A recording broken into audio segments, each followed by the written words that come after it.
There's no playbook. There's certainly not an audio book that you can listen to on how to do it.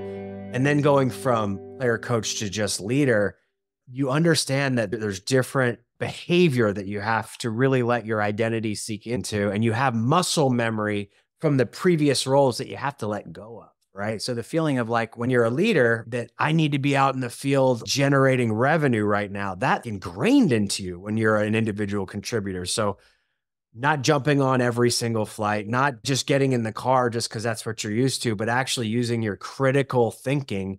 And that's what you're getting paid to do now is to make important decisions about where the organization is going, who you're letting into the organization, who you're getting out of the organization. It's like the awakening is probably letting go of the old muscle memory of the past and embracing the new challenges of the future in the current role and understanding that's going to be uncomfortable because you're not familiar with.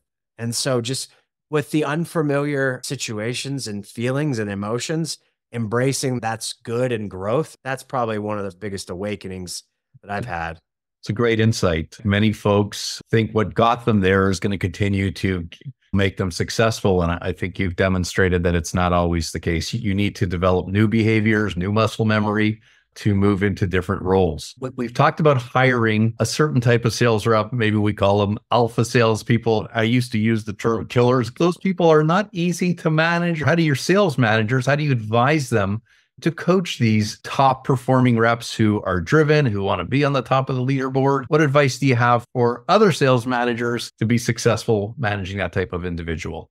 This is like the $1 million question. What you'll find with these alpha driver mega achievers is that you can't treat them all the same, right? That's number one, is that they're all individuals. So you've got to really assess each situation and understand what their drivers are. Now, we look for the competitive, the identity thing, but after they've proven themselves in the industry, they feel a certain way about themselves and they've earned the right to have higher demands and to press their managers a little harder for things and to challenge leadership. So the first thing I say is just understanding it's a good thing, right? You want these people on your team instead of being offended or letting your ego come into play. Look at it from the frame of we get to manage these high performers. It's a blessing of life. And that's a quick reframe to not look at the negative side of it because it can quickly go to they're assaulting my character or whatever it is that you can conjure up in your own mind when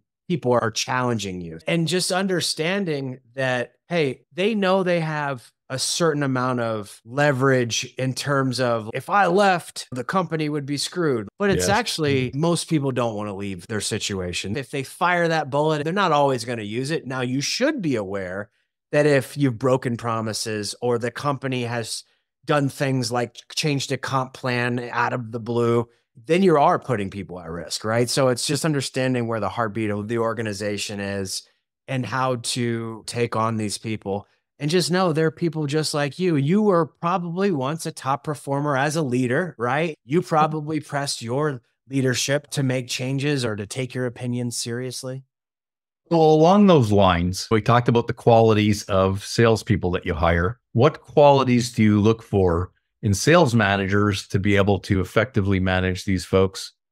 So I think a high EQ, right? What's their emotional intelligence like? Are they going to be able to lead a diverse group of people that are going to be challengers or that they're going to be able to communicate effectively? Are they respected? How do their peers look at them? Those are some of the first things that you would look at. If they meet all of those criteria, are they ready from a maturity standpoint to take on where you're no longer customer facing, you're rep facing? Your problems now change from driving revenue to building very strong relationships. Are they able to change their mindset along those sort of things and then giving them grace when they're going through the process of making that change? Because, hey, it's all that muscle memory, all of the things that they're used to. And the way you speak to your team can be very different from the way you challenge a customer in a capital equipment environment to make them commit to a purchase. At the end of the quarter, you might need to leave a lot of the persuasion capabilities when you're dealing with your team on a day-to-day basis. Therefore, they trust you long term.